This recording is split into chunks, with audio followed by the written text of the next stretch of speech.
Israel పై Trump కీలక వ్యాఖ్యలు చేశారు. బిగ్ బ్రేకింగ్ అందుతోంది. ఇరాన్ పై దాడులు చేసే సీన్ ఇజ్రాయెల్కి లేదు. తమ సాయం లేకుండా ఇరాన్ అణు కేంద్రాన్ని నాశనం చేసే సామర్థ్యం ఇజ్రాయెల్కి లేదని ట్రంప్ చెప్పారు. తాను దౌత్యానికి ఇంకా కట్టుబడి ఉన్నానని చెప్తున్నారు.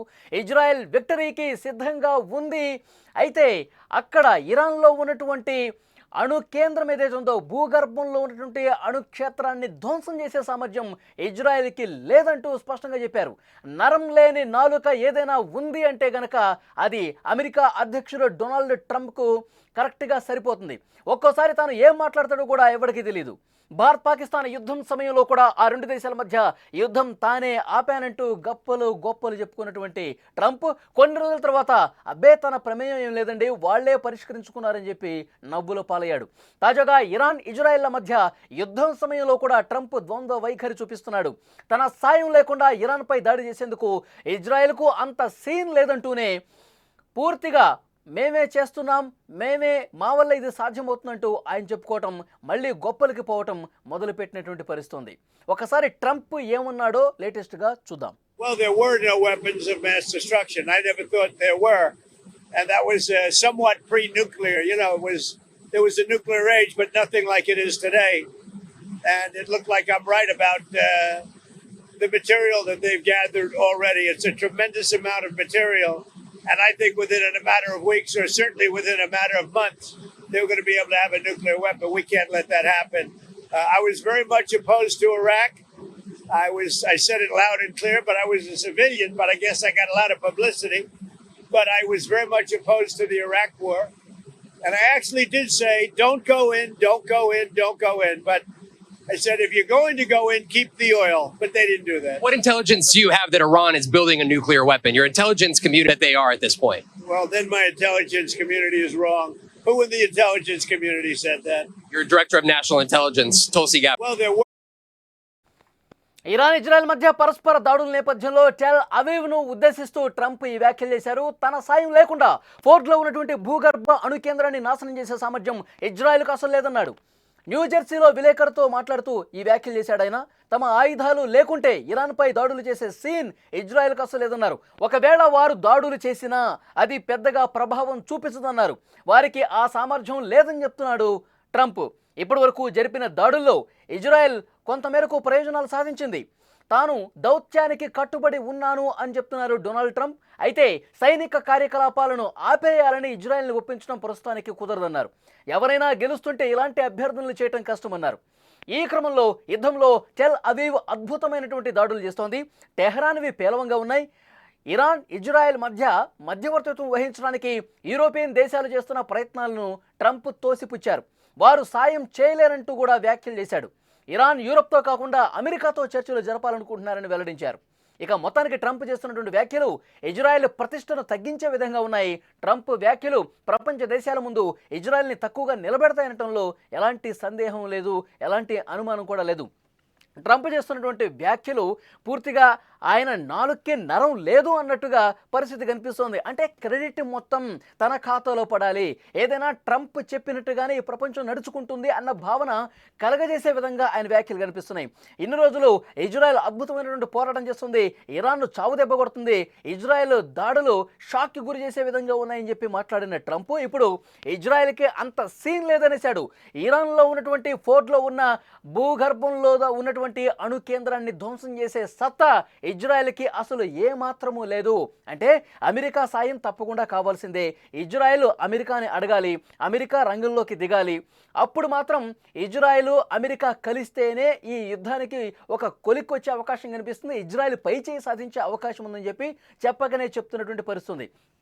మరోవైపు ఇరాన్ యూరోపియన్ దేశాలు ఏవైతే ఉన్నాయో ఐరోపా కంట్రీస్ మద్దతు తీసుకుంటుంది మధ్యవర్తిత్వం కోసం.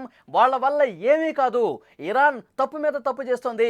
ఒకవేళ మీకు మధ్యవర్తిత్వం కావాలంటే, సయోధ్య కుదరాలి అంటే, ఈ యుద్ధం ఆగాలి అంటే అమెరికాతో చర్చలు జరపాలి, అమెరికా ముందుకు మీరు ఆ చర్చల ప్రతిపాదనను తీసుకురావాలి. అప్పుడైతేనే మాత్రం ఇది సాధ్యమవుతుంది. ఇజ్రాయెల్ ఇరాన్ ఈ యుద్ధం ఆగిపోవాలంటే ముందుగా మీరు ట్రంప్ దగ్గరికి రావాలి, ఇదే ఆయన కోరుకుంటా ఉన్నాడు. ఒకవైపు ఒకవైపు ఇజ్రాయెల్ దగ్గర సత్తా లేదని చెప్తున్నాడు, మరోవైపు ఇరాన్ వల్ల ఏమీ కాదని చెప్తున్నాడు. అంటే దీన్ని బట్టి ఏ విధంగా అర్థం చేసుకోవాలి? ఈ యుద్ధాన్ని ఆపేది అమెరికా మాత్రమే, ఇంకా ఎవడూ కూడా మీకు సాయం చేయలేడు. అమెరికా కంటే ట్రంపే ముందని చెప్తున్నాడు ఆయన వ్యాఖ్యలు అదే విధంగా ఉన్నాయి. ఆయన నినాదం ఒకటే, అమెరికా ఫస్ట్ అంటాడు. కానీ ఆయన వ్యాఖ్యలు కావచ్చు, ఆయన ఆలోచనలు కావచ్చు, ఆయన తీరు కావచ్చు, ఆయన ప్రవర్తన కావచ్చు, ట్రంప్ తర్వాతే ఎవరైనా ట్రంప్ ఫస్ట్ అన్న విధంగా ఆయన ప్రవర్తన కనిపిస్తుంది. ఒకసారి భారత్ పాకిస్తాన్ మధ్య ఉన్నటువంటి ఈ ఆపరేషన్ సింధూర్ జరిగినప్పుడు కూడా ఆయన ఏ విధంగా మాట్లాడాడో మనం చూసాం. ఎన్నిసార్లు నాలుక మడత పెట్టాడో మనం చూసాం. ఈ యుద్ధాన్ని ఆపింది నేనే, సామరస్యపూర్వకంగా నేను సమస్యను పరిష్కరించాను, నేను వాణిజ్య ఒప్పందానికి సంబంధించి కీలకమైన కండిషన్లు పెట్టాను, అప్పుడే వీళ్ళు దిగొచ్చారు, అప్పుడే కాల్పుల విరమణ ఒప్పందం చేసుకున్నారు, ఆ యుద్ధం నేనే ఆపాను అని చెప్పాడు. తర్వాత ప్రధానమంత్రి మోదీ G7 సమ్మిట్ నుంచే కెనడా నుంచి డైరెక్ట్గా ఫోన్ చేసి మాట్లాడారు. ఇది కరెక్ట్ కాదు, ట్రంప్ మీ పద్ధతి సరిగా లేదు, మూడో దేశం ప్రమేయం మీరు ఎప్పుడూ కోరుకోలేదు, భవిష్యత్తులో కూడా ఇంకా కోరుకోము, మీరు అట్లా మాట్లాడదు, మీరు అట్లా పద్ధతి కాదు అని చెప్పి చాలా స్పష్టంగా ఒక స్వీట్ వార్నింగ్ ఇచ్చారు ప్రధాని మోదీ. ఆ తర్వాత కూడా డొనాల్డ్ ట్రంప్ మళ్ళీ యుద్ధం నేనే ఆపానన్నాడు.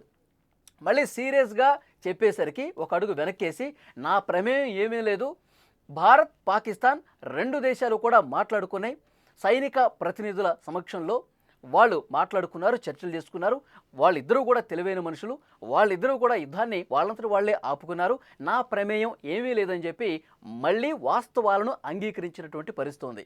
ఇప్పుడు మళ్ళీ చెప్తా ఉన్నాడు.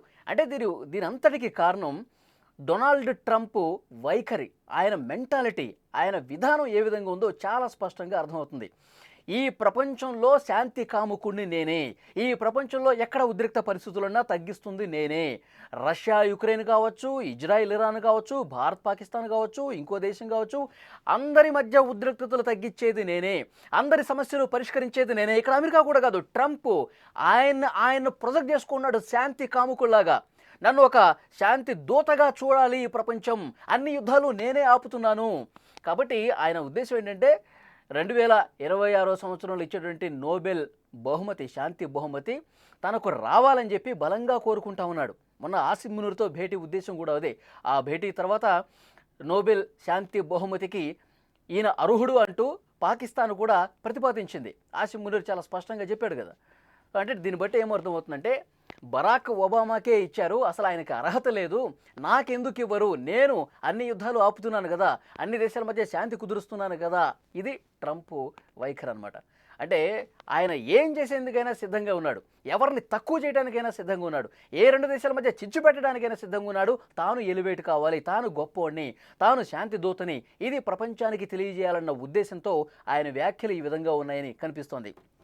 నిజంగా మనం గతంలో కూడా ఏ అధ్యక్షుడిని చూడాల ఈ విధంగా, జార్జ్ బుష్ కావచ్చు, బిల్ క్లింటన్ కావచ్చు, బరాక్ ఒబామా కావచ్చు, ఎవరు కూడా ఏ అమెరికా అధ్యక్షుడు కూడా చేయనటువంటి పిచ్చి పనులు, చేయనటువంటి విద్వేషకరమైనటువంటి ఆ వ్యాఖ్యలు, చేయనటువంటి ఏదైతే మితిమీరిన ఉత్సాహం ప్రదర్శించడం, తాను గొప్ప అని నిరూపించుకున్నటువంటి ప్రవర్తన, ఇది గతంలో మనం ఏ అధ్యక్షుడిని కూడా చూడలేదు. కానీ డొనాల్డ్ ట్రంప్ వైఖరిని ప్రపంచ దేశాలు చూసి నవ్వుకుంటున్నాయి.